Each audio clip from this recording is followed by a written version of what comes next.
Perfecto.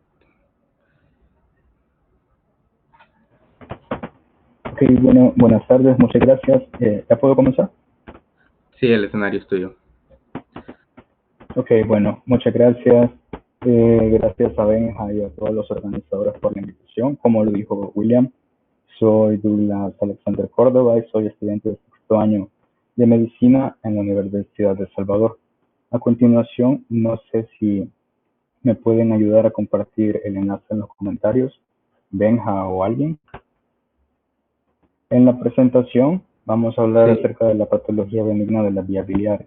Entonces les tengo un par de preguntas que me gustaría que contesten a medida vamos avanzando con el tema. Ahí se los sí, acabo de dejar, si en, alguien en intenta. los comentarios se va a dejar el link para que puedan ingresar. Ok, bueno, entonces gracias. Al momento de las preguntas solo ingresen al enlace y vamos a contestarlos todos. Y ok, vamos a empezar. Los contenidos que pretendo abordar son un breve repaso a la anatomía y fisiología de las vías biliares. Luego entramos a la patología benigna, vamos a abordar la enfermedad calculosa y acalculosa y de ellas las manifestaciones clínicas, el diagnóstico y el tratamiento y por último un par de conclusiones. Bueno, para comenzar con la anatomía y fisiología, quiero que nos ubiquemos, porque me imagino que hay estudiantes de todos los años, en donde está la vesícula y qué es la vesícula. La vesícula es como un saco que sirve para almacenar la bilis. La bilis ya vamos a ver más adelante en qué consiste, pero se encuentra contenida en el hígado. Aquí podemos observar una pequeña estructura que sobresale de color verde, es la vesícula, específicamente el fondo de la vesícula, y casi no alcanzamos a ver nada más. Entonces pasamos a una vista de la cara visceral del hígado y podemos observar la vesícula de una manera más completa. Vemos que se encuentra dentro de la fosa de la vesícula biliar y aquí cerca de ella observamos un montón de conductos, de venas, de arterias. Esta es la arteria hepática, la vena porta y el conducto hepático. Ahora, eh, otras consideraciones en esta lámina es que la vesícula tiene un área desnuda cubierta por el peritoneo. Sin embargo, en algunos casos la vesícula puede estar cubierta totalmente por el hígado. Ahora, en esta lámina de la derecha tenemos otra vista. Esta es un poco más quirúrgica, pero no tanto tampoco porque es anterior, no el abordaje completo como es. Entonces vemos aquí a la vesícula, el cuerpo, las partes de la vesícula son el cuerpo, el fondo, el infundíbulo por acá, el cuello y luego de allí parte el conducto cístico. El conducto cístico se une al conducto hepático en este punto y a partir de allí comienza el conducto colédoco que se continúa y se divide en las partes supraduodenal, retroduodenal e intrapancreática. La porción intrapancreática se une al conducto pancreático en la cabeza del páncreas y sale al duodeno a partir de la ampolla de Butler. Esta ampolla está rodeada por una estructura muscular que es el esfínter de Oddi. Y bueno, ya que hemos conocido la vía hepática inferior, vamos a subir a partir del colédoco, que es donde se unen el conducto hepático con el conducto cístico. El colédoco viene de la convergencia del conducto hepático izquierdo y el conducto hepático derecho, y esos se forman de la convergencia de los canalículos biliares del lóbulo derecho e izquierdo del hígado. Ahora, la irrigación de la vesícula proviene de la arteria cística, que suele ser rama de la arteria hepática derecha, pero también existen variaciones anatómicas en las que puede provenir de la arteria hepática izquierda, pueden haber dos arterias císticas. Vemos también que aquí la arteria cística se encuentra detrás del conducto hepático, eso es lo más frecuente, sin embargo en ocasiones la podemos encontrar anterior al mismo.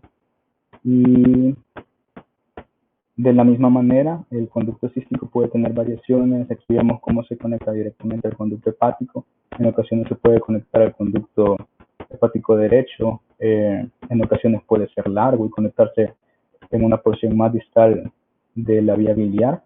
O puede ser largo y rodear la vía, ya sea por delante o por detrás. Y bueno, creo que en esta lámina principalmente es eso. Ahora revisando un poco de la fisiología. En esta lámina de la izquierda vemos al hígado y a la vesícula. El hígado pues es el principal órgano productor de la bilis. La vesícula es algo que lo guarda, lo almacena. La producción diaria es de aproximadamente 0.6 gramos al día. Entonces esta bilis que secreta el hígado a través de los canalículos hepáticos pasa por la vía biliar y entre sus funciones tenemos la excreción de algunos metabolitos o desechos como la bilirrubina y también ayuda a la homeostasis nutricional, facilitando la absorción de algunos alimentos.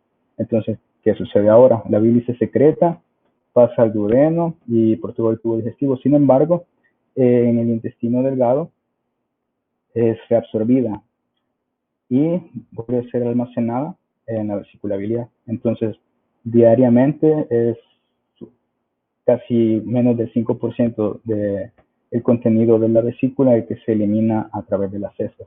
Y de esa manera se recicla, por decirlo de alguna manera. Ahora, cuando se libera la bilis, como está relacionada con la fisiología de los alimentos, el estímulo desencadenante de la bilis es la alimentación. Cuando ingerimos alimentos, especialmente alimentos grasosos, se libera la colecistocinina, que como su nombre lo dice, pues estimula el movimiento de la vesícula biliar y al mismo tiempo aumenta la secreción de bilis a partir de los hepatocitos, permite la contracción de la vesícula y el vaciamiento del contenido y al mismo tiempo relaja el esfínter de Oddi, que es el que al estar cerrado evita el paso de la bilis al duodeno. Ahora,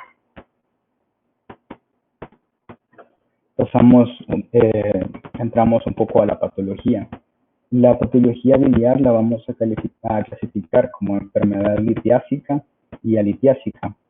Y a la enfermedad litiásica la vamos a llamar también colelitiasis, que su nombre viene de las piedras biliares, sin especificar la ubicación.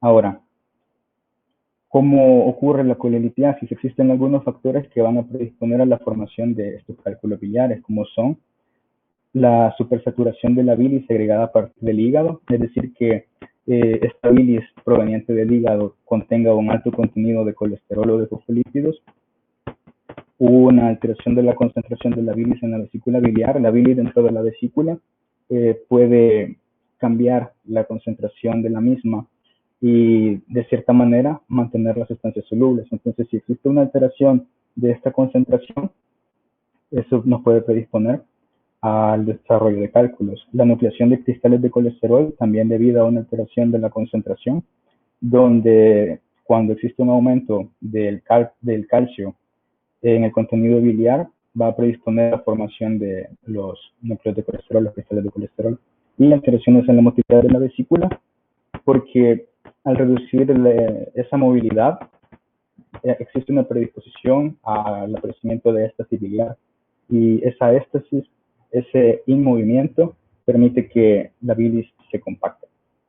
Ahora, algunas consideraciones son que la mayoría de las enfermedades por cálculos biliares son asintomáticas, de ellas aproximadamente un 20-30% desarrolla síntomas en 20 años, y de esas que desarrollan síntomas, aproximadamente solo un 1% va a desarrollar complicaciones. Entonces, como pueden ver, es muy pequeño el porcentaje de pacientes que van a requerir de un tratamiento más grave, de una enfermedad grave, y por lo tanto no existe una indicación para la realización de una colecistectomía profiláctica. Ahora, aquí a la derecha vemos un poco de lo que les comentaba, de la saturación y la concentración de la bilis. Vemos esta área sombreada aquí representa el estado de equilibrio, en donde la bilis se encuentra en una sola fase, como un líquido uniforme. Cuando existe una alteración en el contenido de la bilis debido a un aumento de la concentración de colesterol o de lecitina, entonces puede ocurrir el aparecimiento de otra fase debido a que el colesterol deja de ser soluble, o igualmente los fosfolípidos, y es cuando aparece la patología, aparecen los cálculos. Ahora, ¿qué son estos famosos cálculos? Aquí tenemos, pueden ser de dos tipos, de colesterol y de pigmento. Los cálculos de colesterol se forman más frecuentemente en la vesícula, son los que se encuentran de manera más frecuente en la vesícula, y pueden ser puros o mixtos. Los puros son los que contienen solamente colesterol, y los mixtos los que tienen una pequeña parte de otros componentes. Estos cálculos de colesterol están relacionados a hipomotilidad vesicular, factores genéticos y genes liposogénicos, factores intestinales, hipersecreción hepática de colesterol y transición de las fases. Y los cálculos pigmentarios, que pueden ser negros o pardos, están compuestos en su mayoría por bilirrubina y otras sustancias. Los cálculos, están asociados a hipersecreción hepática de bilirrubina, a factores genéticos, estasis biliar, y en el caso de los pardos, especialmente asociados a infección bacteriana. Pues este color pardo se debe a la acumulación de productos de desecho, colesterol, détritos bacterianos y celulares, además de la bilirrubina. Ahora, ya que hemos visto qué son los cálculos y cómo se forman, creo que es importante saber en dónde se forman. En esta lámina vemos otra vez un poco de la anatomía. Aquí tenemos la vía biliar y la vesícula. Y los lugares en los que se pueden formar los cálculos son en la vía biliar intrahepática, siendo conocida en ese caso como hepatolitiasis, en la vesícula, conocida como colecistolitiasis, y en la vía biliar extrahepática en el colédoco ya se va a conocer como colédocolitiasis. Ahora, empezamos con la colecistitis crónica. Esta colecistitis se va a manifestar como un dolor localizado en el epigastrio o en el cuadrante superior derecho del abdomen, con una duración menor a unas cuantas horas y relacionado con los alimentos. ¿Por qué? Porque este dolor se va a deber a la impactación o a la obstrucción transitoria del conducto cístico por un cálculo. ¿Cuándo va a ocurrir esto? Cuando por la estimulación de los alimentos, nuestro cuerpo secreta colecistocinina, aumenta la motilidad de la vesícula, entonces al obstruir el cálculo del conducto cístico van a ocurrir los síntomas. Sin embargo, luego de este episodio, luego de que la obstrucción se resuelva, el dolor también va a desaparecer. Entonces estos cuadros pueden ser episódicos, recurrentes, pueden ser varios, pero tienen una duración menor a unas cuantas horas, 4 o 5 horas. ¿Cuándo vamos a pensar en ellos? Cuando la historia sea compatible con estas manifestaciones y cuando encontremos un cálculo en la vesícula. Ahora, en estudios de imagen. Ahora, quizá nos preguntemos, ¿todos los cálculos ocasionan síntomas? No. Como les comentaba, la mayoría de las enfermedades son asintomáticas, y algunos cálculos, cuando son pequeños o cuando son homogéneos, pueden salir de la vesícula y atravesar toda la vía biliar, pasan a través de la ampolla de Vater, el esfínter de Oddi y la ampolla de Vater, y son eliminados sin producir ningún tipo de síntomas. Entonces, vamos a pasar.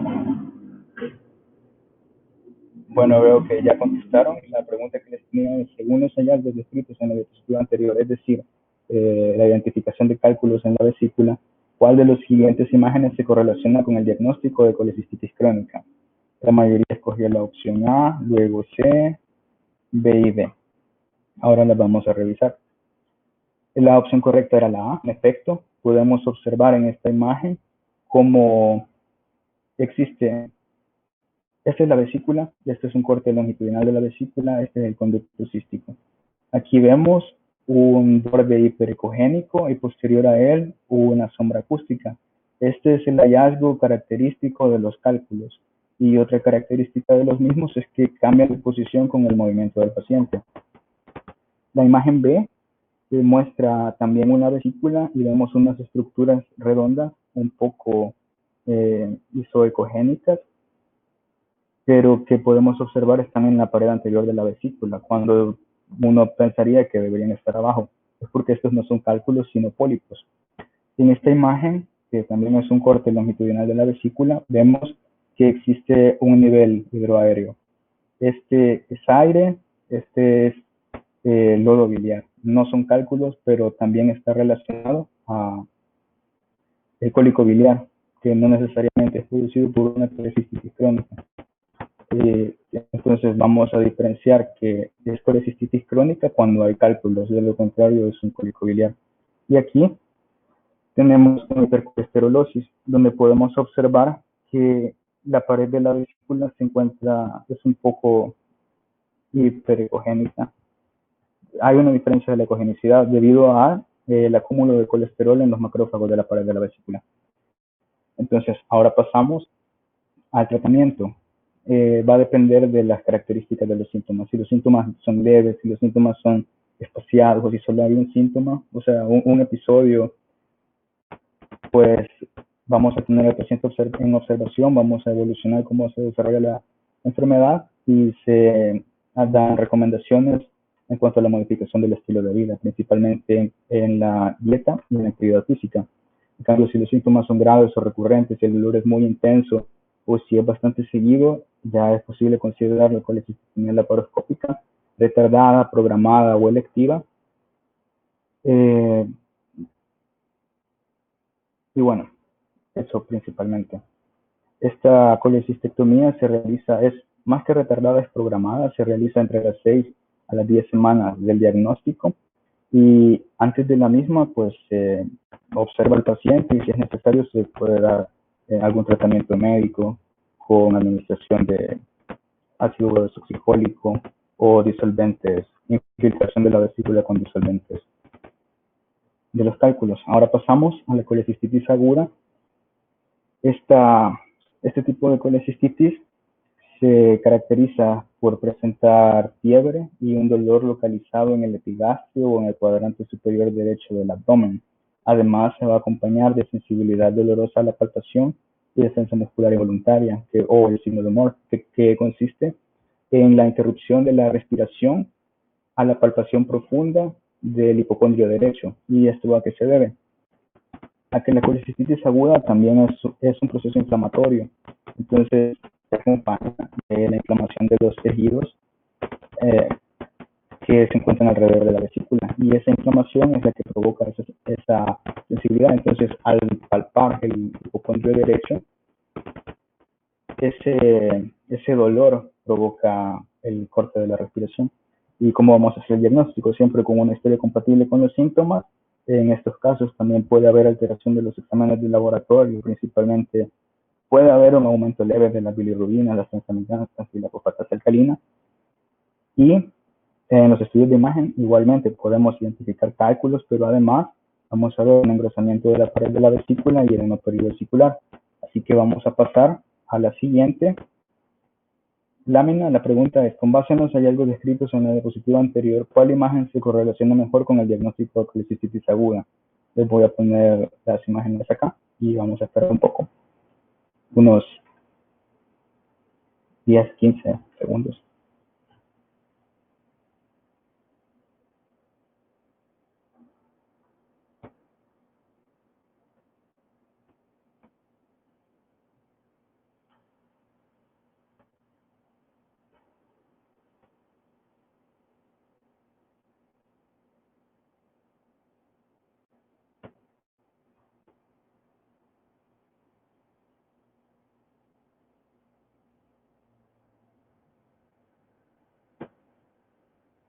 Bueno, nos vamos a quedar aquí.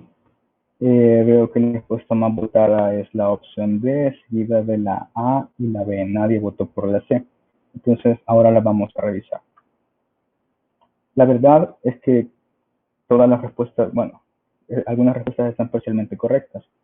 En efecto, la colecistitis aguda corresponde a la imagen A, donde podemos observar aquí la vesícula con un engrosamiento de la pared y aquí esta área hipoecogénica corresponde al edema perivesicular, este que se encuentra por acá.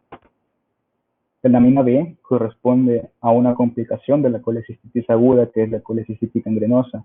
Aquí podemos observar el borde de la pared de la vesícula el contenido no es tan homogéneo tampoco, y vemos que existe un reforzamiento posterior. La siguiente, la C, corresponde a una vesícula enfisematosa, que sería el siguiente estadio luego de la gangrenosa, debido a una perforación o a la infección por bacterias formadoras de gas. Entonces vemos únicamente la pared anterior de la vesícula y luego no podemos observar nada debido a la presencia de aire. Y esta última corresponde a una vesícula en porcelana, donde vemos la pared anterior más hiperecogénica que el resto de la lámina y posterior a ella una sombra acústica debido a la calcificación de la pared. Ahora, ¿cuál será el tratamiento de la colecistitis? Primero, para controlar los síntomas, la interrupción de la vía oral para evitar seguir generando estímulos generadores de la patología, y la instauración de líquidos endovenosos. Debido a las complicaciones infecciosas que acabamos de ver, se acompaña de antibióticos, idealmente contra bacterias gram negativas, aerobias y anaerobias, y analgésicos para controlar el dolor. El tratamiento definitivo consiste en una colecistectomía laparoscópica, en este caso temprana, realizada idealmente durante los primeros 3 a 4 días del diagnóstico. Y quizás se preguntarán, o tal vez no, ¿por qué en este caso va a ser temprana y por qué en el otro va a ser programada? ¿Por qué no puede ser programada en este caso? ¿O no será más peligroso realizar una colecistitis en un paciente con una vesícula inflamada? La verdad es que se ha demostrado que las tasas de infección, de complicaciones cardiopulmonares son casi similares entre la colecistectomía temprana y tardía. Y quizá la única diferencia es que la temprana está asociada a un mayor aparecimiento de lesiones postquirúrgicas de la vía biliar. Entonces hay que tener cuidado con eso, y en algunas ocasiones se recomienda realizar un colangiograma intraoperatorio para evitar ese tipo de complicaciones. Bueno, aquí tenemos la coledocolitiasis. Disculpen que se me fue el nombre. Pero esto se caracteriza, es el último tipo de enfermedad calculosa del que vamos a hablar. Esta se caracteriza por síntomas similares. Vamos a tener un dolor localizado en el epigastrio hipocondrio derecho igualmente, acompañado de hipersensibilidad. Sin embargo, estas manifestaciones pueden fluctuar. En ocasiones la coledocolitiasis puede ser asintomática o puede tener manifestaciones más graves. ¿Cómo vamos a hacer el diagnóstico? Pues de manera similar que con los cuadros anteriores de colecistitis, también encontramos alteraciones en los exámenes de laboratorio, pero vamos a encontrar los cálculos en la ultrasonografía en el caso de la coledocolitiasis, no siempre. Lo que sí vamos a encontrar va a ser la dilatación del colédoco. ¿Y por qué no vamos a encontrar los cálculos? Porque si recuerdan, en las láminas de anatomía vimos que en la vía biliar, el colédoco se divide en una porción supraduodenal, una retroduodenal y una hepática. Entonces, la mayoría de los cálculos en el caso de la coledocolitiasis se encuentran en la porción distal de la vía, cerca de la ampolla de Vater, del esfínter de Oddi. Entonces, eso está relacionado también con las complicaciones que nos vamos a encontrar. Y debido a su ubicación, generalmente no son vistos en la ultrasonografía, pero sí pueden encontrarse los cálculos en la vesícula. Los cálculos que encontramos pueden ser primarios o secundarios. Los primarios son los que se forman en el colédoco y generalmente son pardos debido al estancamiento del cálculo y la consiguiente acumulación de colesterol o de otras sustancias. En cambio, los secundarios generalmente son de colesterol que han emigrado de la vesícula hacia el colédoco e de igual forma pueden producir la obstrucción. Entonces, ¿cuáles son las complicaciones? En esto quiero hacer un poco de énfasis en que la coledocolitiasis tiene un par de complicaciones a las que hay que ponerle cuidado, como son la pancreatitis biliar y la tolangitis, ambas dependientes de la obstrucción del colédoco distal. En el caso de la pancreatitis, pues se manifiesta igual que una pancreatitis debido a la obstrucción del conducto pancreático. En estos casos, pues simplemente resuelve con extracción o eliminación del cálculo. En el caso de la colangitis, es una infección ascendente debido a la obstrucción del flujo de la bilis. Normalmente la bilis y el contenido de la vía biliar es estéril.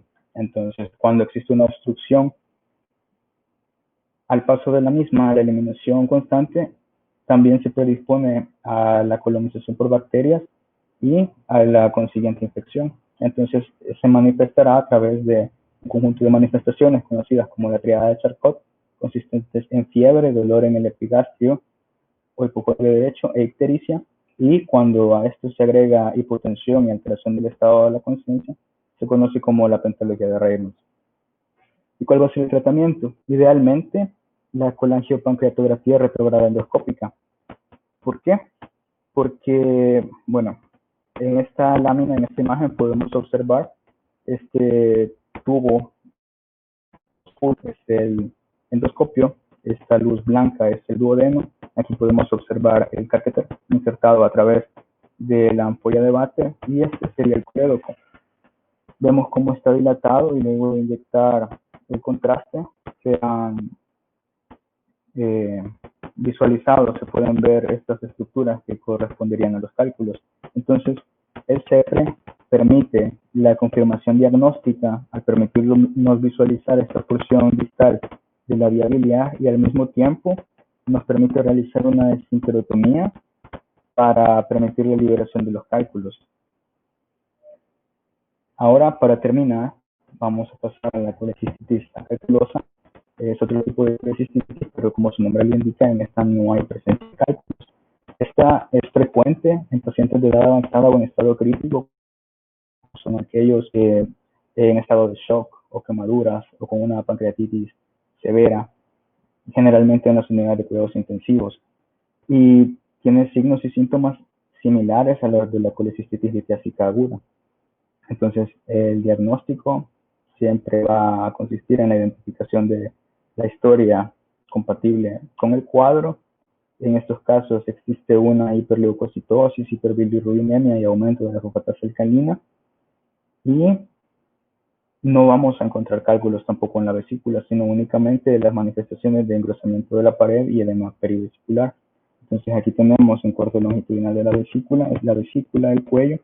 Podemos observar cómo la pared se encuentra engrosada y a diferencia de las primeras láminas que les mostré, esto no es un nivel hidroaéreo, vemos que está debajo de la pared posterior de la vesícula, es el edema perivesicular.